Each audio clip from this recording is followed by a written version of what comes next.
Vai e vede. História de hoje: o milagre de Theo. Olá, eu sou Wesley, essa aqui é minha esposa Arielle. Nós estamos contando aqui o testemunho que aconteceu com nossa família, conosco, em outubro de 2016. Minha esposa estava grávida de 6 meses, 27 semanas. E aí, à noite da quinta-feira, ela começou a sentir a perda de líquido, né? Aquele líquido que envolve o bebê. E aí foi uma das noites, se não a noite mais atribulada, né? Mais difícil da nossa vida. Eu estava grávida do nosso segundo filho e eu comecei a sentir que eu estava perdendo líquido. Aí eu contei para o Wesley e ele achou que era normal. Eu fiz, não é normal porque do nosso primeiro bebê eu não tive isso, né? E aí eu liguei para uma amiga minha, que é enfermeira, já passava das 12 da noite mais ou menos. A noite que antecedia o nascimento do Theo, Arielle ligava para mim informando que estava tendo uma perda de líquido. E logo eu orientei para que ela procurasse o hospital da cidade para uma avaliação médica. Eu já vinha fazendo um tratamento porque eu tinha tido uma infecção urinária e dessa infecção gerou uma bactéria. Por isso que eu comecei a perder líquido. Nós tentávamos ligar para a nossa obstetra, ela não atendia o telefone. Foi então que a gente decidiu ir no hospital daqui da nossa cidade. Chegando lá, a enfermeira que nos atendeu disse que eu realmente estava perdendo líquido. E aí eu fiz, e aí, a gente faz o quê? Ela fez, a gente espera. Aí aquilo assim, me revoltou de certa forma, né? Eu fiz esperar o quê? O bebê morrer? Ela só suspendeu o ombro e mais nada. Eu fiz, não. A gente vai tomar nossa providência. Eu liguei novamente para a obstetra, não atendi o telefone e eu comecei a me desesperar. Comecei a chorar muito, comecei a ficar nervosa, meu marido também. Eu fiz, olha, esquece essa obstetra, ela não está atendendo o telefone. Meu marido ligava e sempre dizia que o telefone não era dela. Nós ligávamos para o hospital onde a gente fazia o pré-natal, que não era aqui na nossa cidade. E no hospital dizia assim, o telefone é dela sim.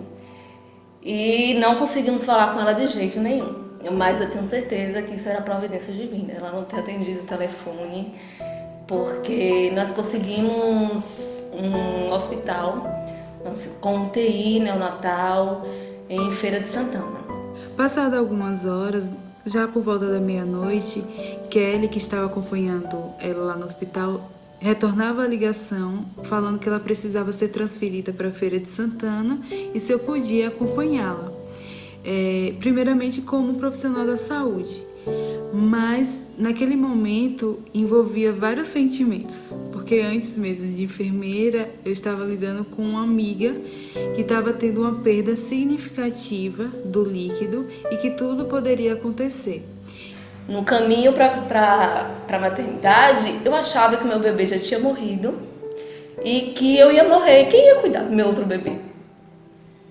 E durante o caminho eu percebia, quando eu parava para avaliar, eu via que realmente estava tendo uma perda de líquido muito grande. Mas assim a gente chegou até a Feira de Santana, no hospital, e quando entramos na sala de acolhimento, eu logo avistei um sonar, que é um aparelho de auscultar o batimento fetal. E ali, ao fazer a ausculta, a gente percebeu os batimentos do coração do Theo. Já trouxe um certo alívio. Os médicos, os obstetras que estavam de plantão fez, olha, você está tendo bolsa rota. Isso é perda de líquido, nós vamos descobrir de que fato é. Daí em diante, eles começaram a aplicar medicamentos. Olha, mãe, você só vai sair daqui da maternidade com o seu bebê. A gente não sabe quando, se hoje, se amanhã, daqui a um mês, daqui a uma semana. Eu fiquei assim, simplesmente desesperada, porque eu tinha um bebê de 2 anos. É muito difícil você se separar de um bebezinho de 2 anos. Eles ficaram aplicando o medicamento para amadurecer o pulmão. Isso já foi na sexta-feira de manhã. Eu passei a noite inteira, de quinta para sexta-feira, sentindo dores horríveis, horríveis, horríveis mesmo. Foi então que a médica fez: não, mãe, olha, tem muito líquido numa placenta, não se preocupe, vai dar tudo certo. Mas quando eles fizeram a ultrassom, só tinha 20% de líquido na barriga. E aí eles ficavam escutando os batimentos cardíacos do bebê de meia em meia hora para ver até quando o bebê podia suportar dentro da barriga. Mas assim, quando foi no sábado, não deu mais. Os médicos disseram que iam fazer uma cesariana. E aí eles suspenderam toda a alimentação, né? Quando foi ao entardecer, já no pôr do sol, eu comecei a sentir dores novamente. E já eram dores para ter o bebê. Quando os enfermeiros chegaram, eu disse: não, mãe, não dá mais tempo da gente fazer uma cesariana, você vai fazer um parto normal agora. E foi assim, simplesmente, os momentos mais terríveis da minha vida. Foi um parto muito complicado, os médicos tiveram que fazer, tentar empurrar o bebê, porque assim, o bebê já não tinha mais oxigênio. Na última ultrassom, na sexta-feira da manhã, o bebê estava normal. Na hora do parto, o bebê nasceu com o cordão umbilical todo enrolado no pescoço, porque ele já estava tendo sofrimento. E com isso, ele nasceu sem chorar e já foi direto para a intubação. Com uma semana mais ou menos, né, que o bebê é intubado, é que eles começam a fazer uma série de exames na criança. Porque eles deixam o bebê primeiro estável para ver as reações do bebê e depois que eles começam a fazer os exames. Foi nesses exames que, assim, começou mais ainda os nossos desesperos. Na hora do parto, o Theo, ele teve um rompimento de uma veia.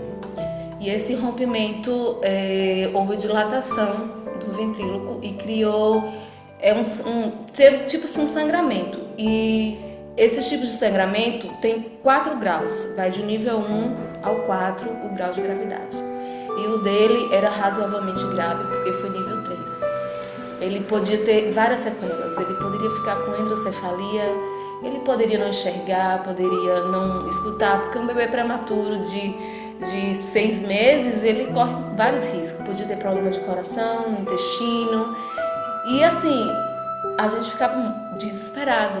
E os médicos fizeram: olha, mãe, a gente tem que aguardar para ver se o sangramento absorve, se o coágulo vai absorver. Só que não absorvia. E aquilo desesperava toda a família. E a igreja aqui na nossa cidade estava orando, a igreja da cidade, da terra natal do meu marido, também estava todo mundo orando. A gente recebia de amigos, de pessoas conhecidas, mensagens de força, de esperança, mas a gente sabia que força a gente só encontrava em Deus.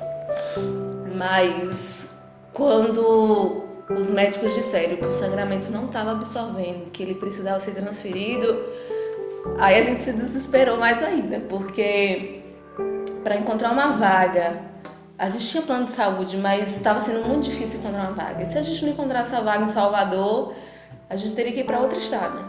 E aí, como é que a gente ia fazer? Como é que a gente ia bancar uma UTI, que é caro, né? Não é barato. Mas Deus, mais uma vez, providenciou tudo. Ele rapidamente, até as moças do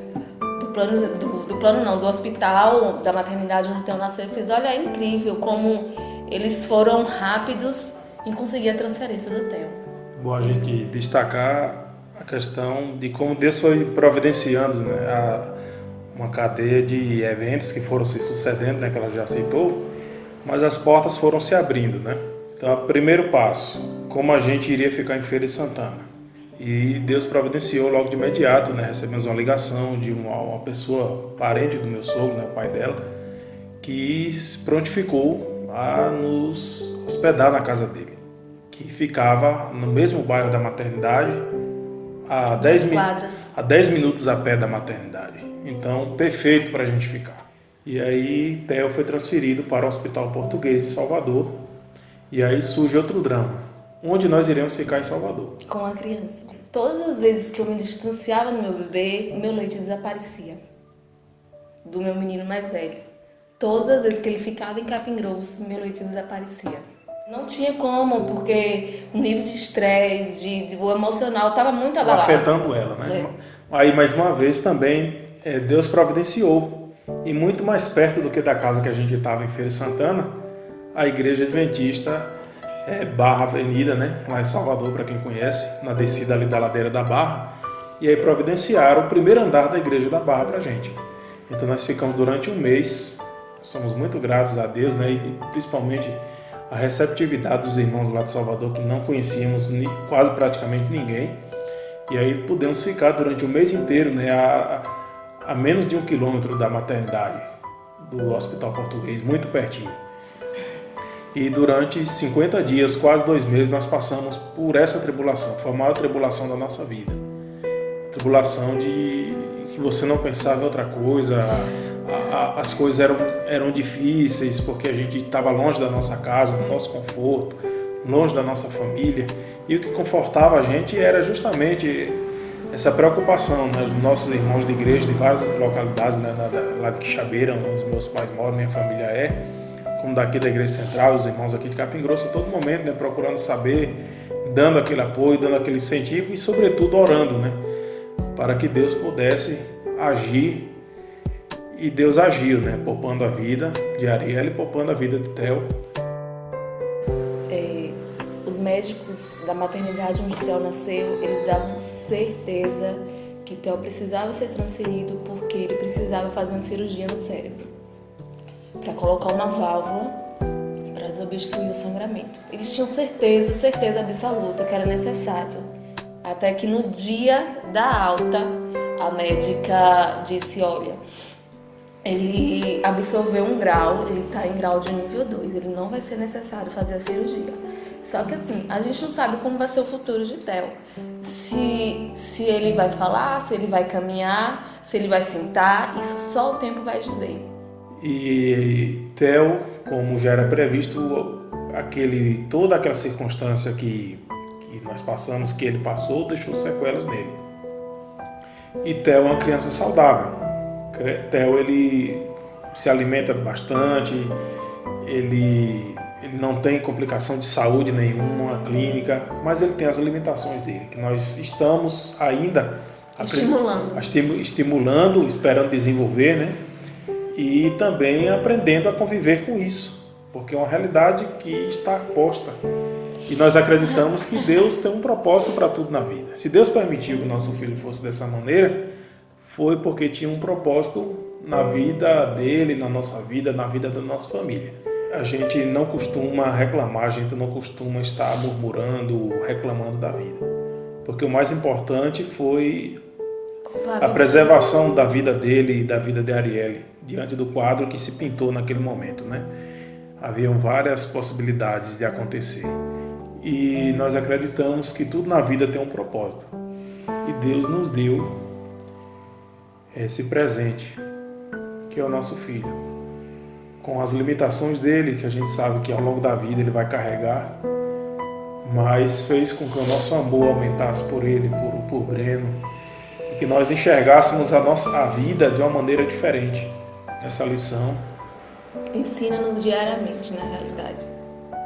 Várias lições de amor, de dependência, né, que ele tem da gente completamente, e a dependência que nós devemos ter de Deus, né? Apesar de muitas vezes nós sermos teimosos, nós sermos ingratos e sermos inconsequentes nas nossas decisões, nas nossas ações, Deus continua ali estendendo a mão, né, guiando os nossos passos, assim como nós fazemos com o nosso filho hoje em dia, que depende completamente da gente. E que nós tenhamos, né, essa convicção de que as coisas às vezes não acontecem da forma como nós planejamos. A gente tem um planejamento de vida. Mas sempre coopera para o bem daqueles que amam a Deus. E essa é a lição que fica, né? E essa gratidão deve ser eterna no nosso coração.